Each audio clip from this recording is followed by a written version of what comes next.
तो आप सभी को नमस्ते प्रणाम। मैं आपका अपना ठाकुर प्रखर सिंह और रात के 10 बज चुके हैं और कहानी का जो सिलसिला है बदस्तूर जारी है।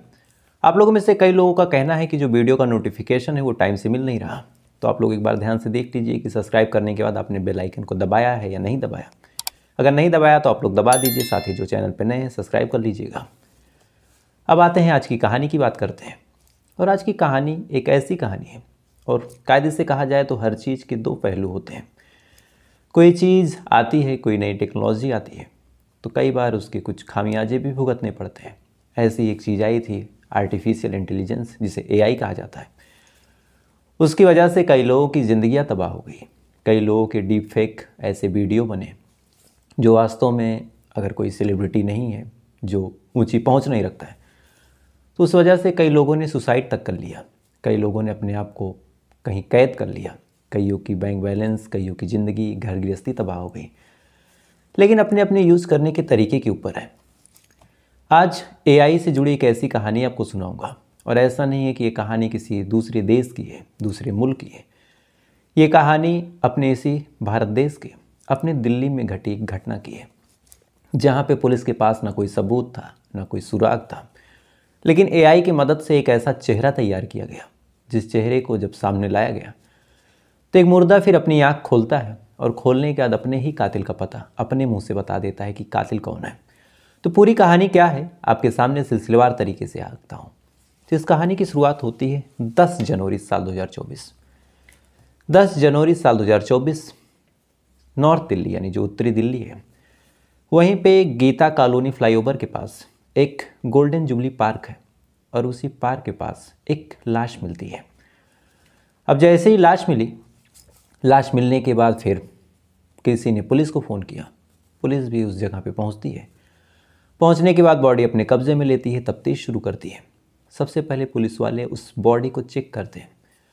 तो चेक करने के बाद जो बॉडी दिखी और देखने में जो लगा, ये किसी लगभग 30-35 साल के एक पुरुष की लाश थी। उसने ठीक ठाक कपड़े पहन रखे थे।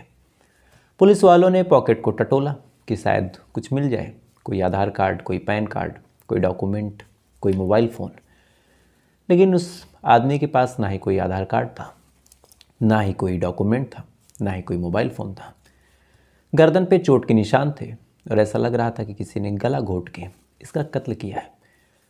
पुलिस वालों ने पूरे इलाके को अच्छी तरह छाना कि शायद कुछ मिल जाए, लेकिन ना ही कोई चीज़ मिली, ना ही कोई सबूत मिला, ना ही कोई सुराग मिला। पुलिस वालों ने आसपास के लोगों से पूछताछ शुरू की कि ये कौन है, इसको कोई जानता है क्या, किसी ने यहाँ पे इसको फेंकते हुए किसी को देखा, या फिर कत्ल यहीं हुआ।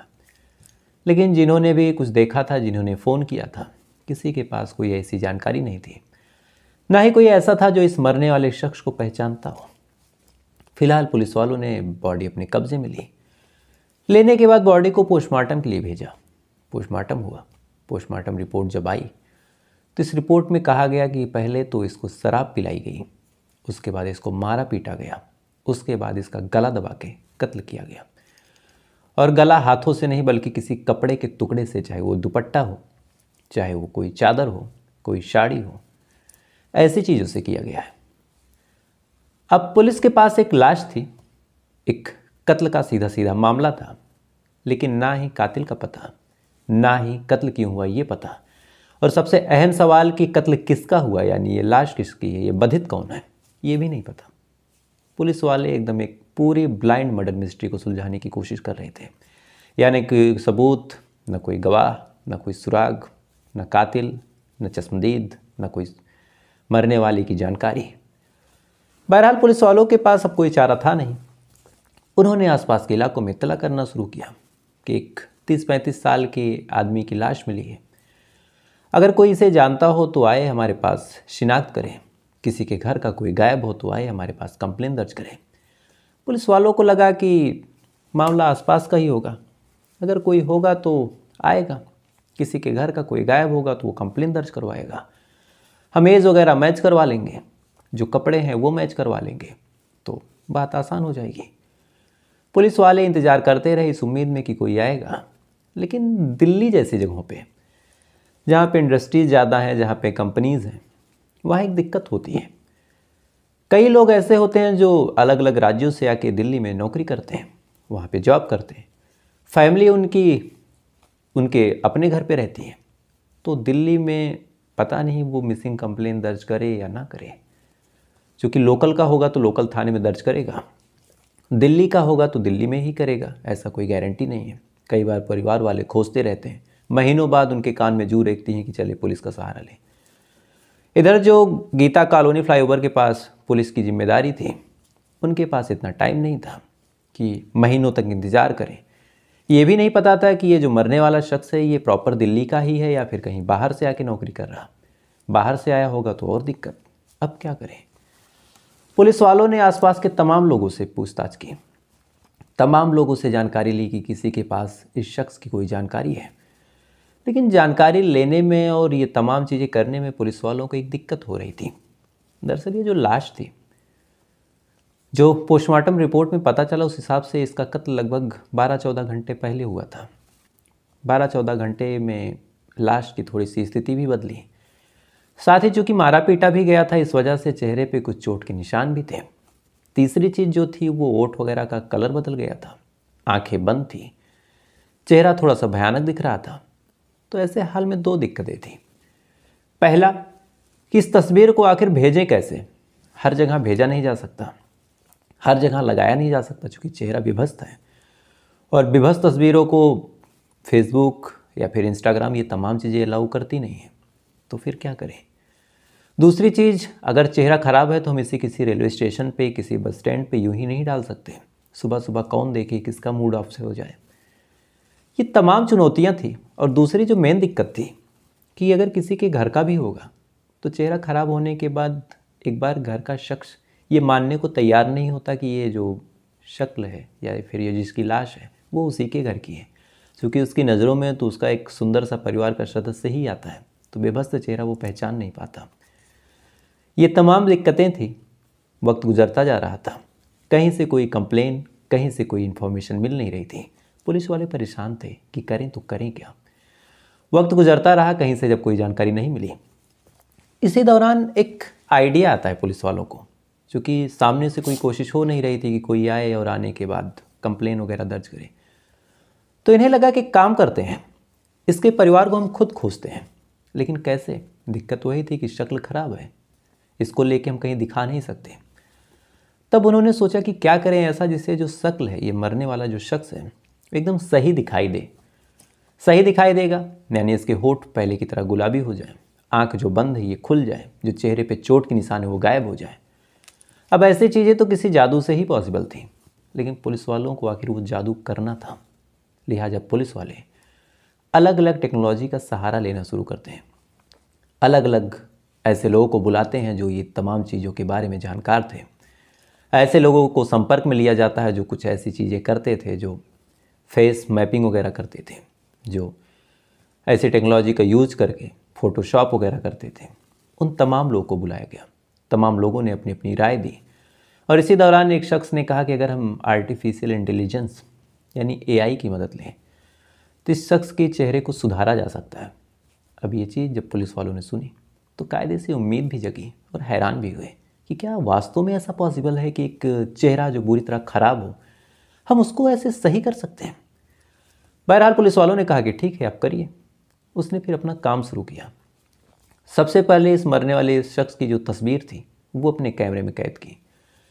कैद करने के बाद चूँकि एक झाड़ी में लाश मिली थी तो उस बैकग्राउंड को हटा दिया और एक ठीक ठाक बैकग्राउंड लगाया।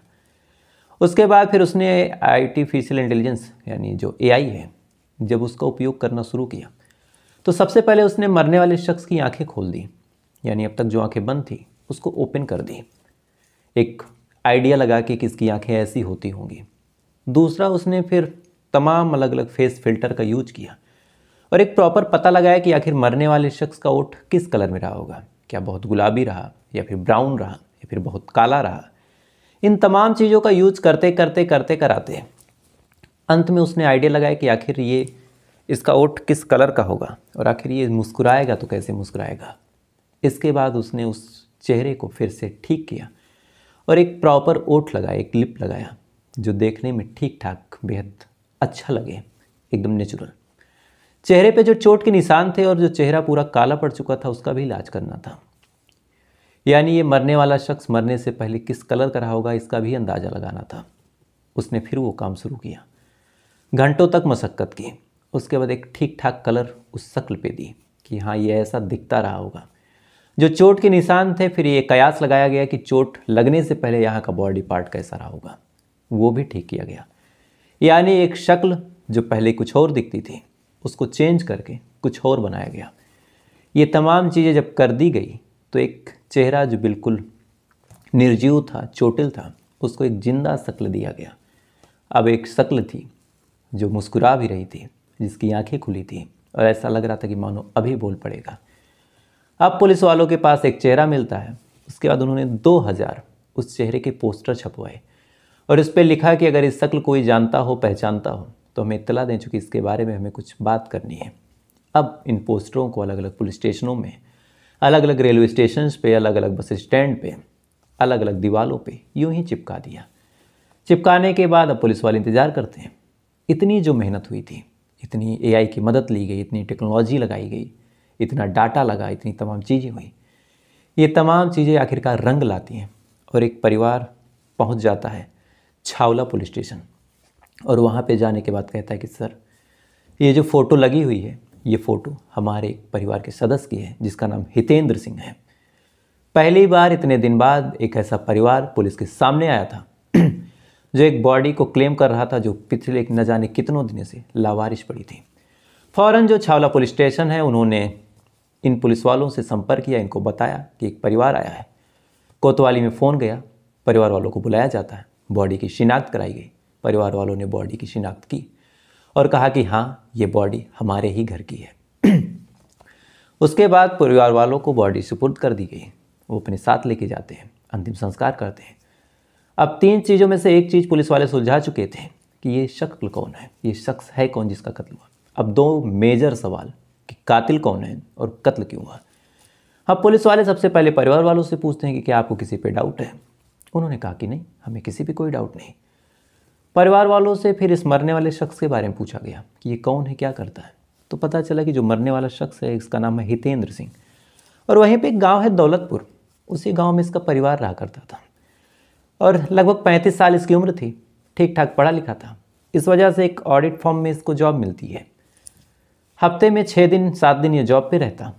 एक दिन इसे छुट्टी मिलती तो छुट्टी मिलने पे ये घर पे आता, अपने परिवार के साथ वक्त गुजारता, फिर 6 दिन बाहर रहता। ऐसे ही इसकी ज़िंदगी चल रही थी। अब 1 तारीख को ये आता है, 1 जनवरी को अपने परिवार के साथ नया साल मनाता है। नया साल मनाने के बाद फिर 2 को जाता है। अब कायदे से इसे 9 तारीख को आ जाना चाहिए था। परिवार वाले 9 तारीख तक इंतज़ार करते हैं, 9 तारीख को आता नहीं। फ़ोन करते हैं, फ़ोन उठता नहीं, फिर फ़ोन करते हैं, फ़ोन स्विच ऑफ हो जाता है। तभी से परिवार वाले खोज रहे हैं और इसका कुछ पता नहीं है। वो तो तस्वीर, पोस्टर कहीं से किसी ने देखा और सूचना दी, तब परिवार वाले थाने जाते हैं। अब पुलिस फिर परेशान कि चलो जिसकी लाश है वो तो मिल गई, लेकिन अब कातिल कौन है और वजह क्या है, इसका क्या करें। पुलिस वालों ने अब जो हितेंद्र था उसकी कॉल डिटेल निकालनी शुरू की कि किससे बात हुई थी, कहाँ बात हुई थी, और साथ ही आसपास के इलाकों के कैमरों को खंगालना शुरू किया कि आखिरी बार ये किसके साथ देखा गया था। तो उसके इलाके के कैमरे जब खंगाले गए और साथ ही जब कॉल डिटेल निकाली गई तो कॉल डिटेल और आसपास वो सब मैच कराने के बाद 3 नाम निकल के सामने हैं, जेम्स, रॉकी और एनी का। इसमें से एनी एक लड़की थी जिसका नाम था प्रियंका। आखिरी बार 9 तारीख को ये इन्हीं तीनों के साथ देखा गया था। तब से कुछ पता नहीं कि क्या हुआ। वक्त गुजरने के बाद पुलिस वालों ने सोचा कि चलो अब इनसे ही पूछताछ करें। पुलिस वालों ने इनको बुलाया। बुलाने के बाद इन दोनों से पूछा कि क्या आखिरी बार तुम्हारे साथ था। इन तीनों ने कहा कि हाँ सर, हमारे साथ था, हमारा दोस्त है। क्या हुआ? इसके बाद पुलिस वालों ने बताया कि इसका कत्ल हो गया, तुम्हें कोई जानकारी है? तीनों ने जब कत्ल का नाम सुना, तीनों एकदम डाउट में आ गए कि ये क्या, क्योंकि शायद जिस शख्स को उन्होंने हंसते खेलते विदा किया था उसके बारे में ऐसी चीज़ इन्होंने सोची ही नहीं थी। पुलिस वालों ने फिर से पूछा कि क्या हुआ था उस दिन, तुम लोग कैसे मिले थे? इन तीनों ने बताया कि एक छोटी सी पार्टी थी, हम लोग रात के 9 बजे तक पार्टी करते रहे। उसके बाद फिर पार्टी करने के बाद ये बोल दिया कि जा रहा हूँ, उसके बाद ये चला गया। पुलिस वालों ने देखा, कहा कि ठीक है, कोई बात नहीं। इसके बाद पुलिस वाले थोड़ा सा और जांच पड़ताल करते हैं, थोड़ा सा और वक्त गुजरता है। लेकिन एक चीज़ पुलिस वालों को हैरान कर रही थी कि अगर ये तीनों इतने जिगरी आ रहे हैं कि वीकेंड पे पार्टी कर रहे थे और ऐसा पार्टी की जो बंदा डेली घर जाता था हर छुट्टी पे वो गया नहीं, तो इसके बाद से इन लोगों ने फ़ोन क्यों नहीं किया? और फ़ोन किया, अगर फ़ोन नहीं मिला तो इन्होंने फिर मिलने की या फिर खोजने की कोशिश नहीं की। अब ये चीज़ पुलिस वालों के मन में खटक जाती है।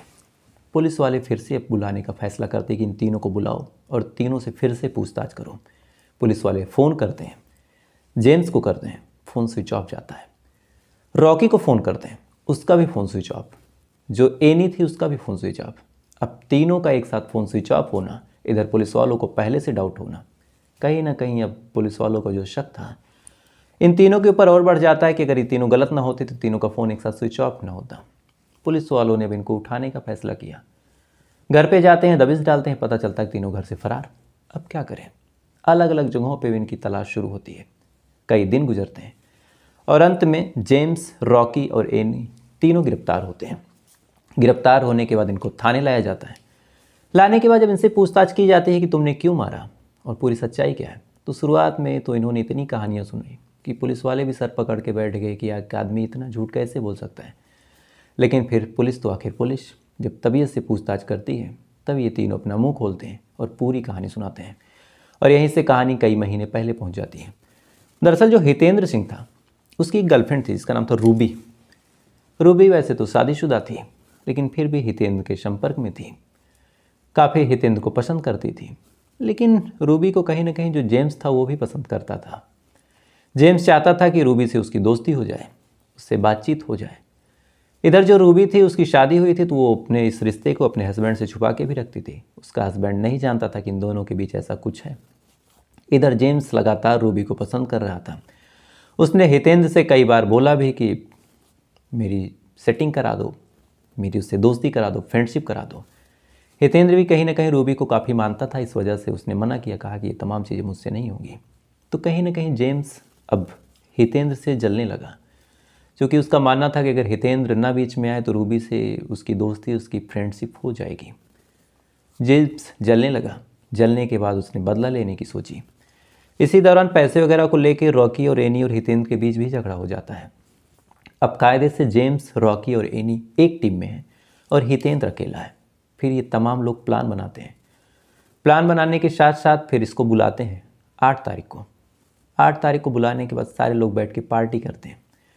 पार्टी करने के बाद हितेंद्र को खूब शराब पिलाते हैं। शराब के नशे में जब धुत होता है तो धीरे से रूबी के फ़ोन को फ़ोन कर देते हैं। रात का वक्त, रूबी का हस्बैंड घर पे, फ़ोन वही उठाता है। इधर ये लोग शराब के नशे में हितेंद्र को उकसाते हैं। वो रूबी के बारे में तमाम वो चीज़ें बोल देता है जो शायद हस्बैंड को नहीं पता थी। इस वजह से रूबी और हस्बैंड के रिश्ते में भी दरार पड़ने लगी। 8 तारीख बीत गई। 9 तारीख की सुबह जब हितेंद्र को होश आता है और फ़ोन उठा के देखता है तो रूबी के कई फ़ोन पड़े थे और उसने फिर फ़ोन किया तो रूबी ने बताया कि तुमने पिछली रात क्या किया। अब हितेंद्र इधर गुस्से में। इसी बात को लेकर हितेंद्र, जेम्स, रॉकी, इन तमाम लोगों में झगड़ा होता है। तीनों का प्लान पहले से फिक्स था किसको मारना है। 9 तारीख को ये लोग फिर से इसको बुलाते हैं। बुलाने के बाद फिर से शराब पी जाती है। पीने के बाद फिर ये तीनों लोग उसके ऊपर हमला करते हैं। हमला करने के बाद जेम्स, रॉकी और एनी, चूँकि ये 3 थे, वो अकेला, तीनों मिलके उसको मार डालते हैं। सबसे पहले मारते हैं, उसके बाद चादर से उसका गला घोंटते हैं और गला घोंटने के बाद फिर एक कार में उसकी लाश को डालते हैं और डालने के बाद इसी गीता कॉलोनी फ्लाईओवर के पास जो गोल्डन जुबली पार्क है वहाँ पे फेंक देते हैं। और यहीं से फिर इस लाश के मिस्ट्री की जो पूरी कहानी है ये शुरू होती है। अब पुलिस वाले पूरा बयान नोट करते हैं, तमाम सबूत इकट्ठा कर रहे हैं। 2-4 दिन पहले इस पूरी कहानी की एक तरह से अंत कहें या जो कहें वो हुआ। तो अब देखते हैं आगे क्या होता है।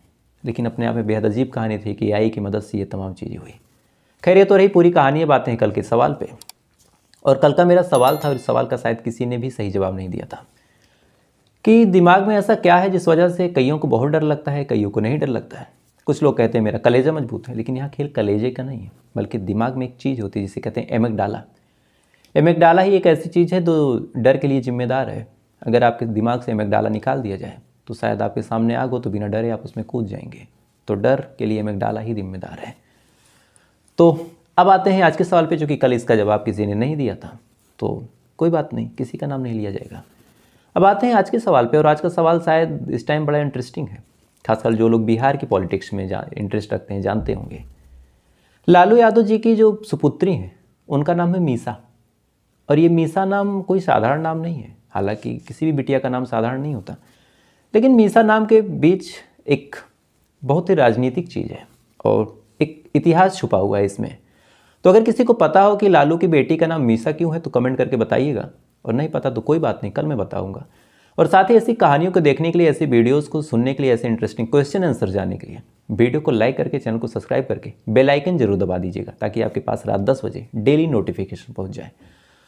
तो अब आपसे कल फिर मुलाकात हुई ऐसे ही किसी कहानी के साथ। तब तक अच्छे रहिएगा, खुश रहिएगा, अपना ख्याल रखिएगा, अपने देश का ख्याल रखिएगा। जय हिंद, वंदे मातरम।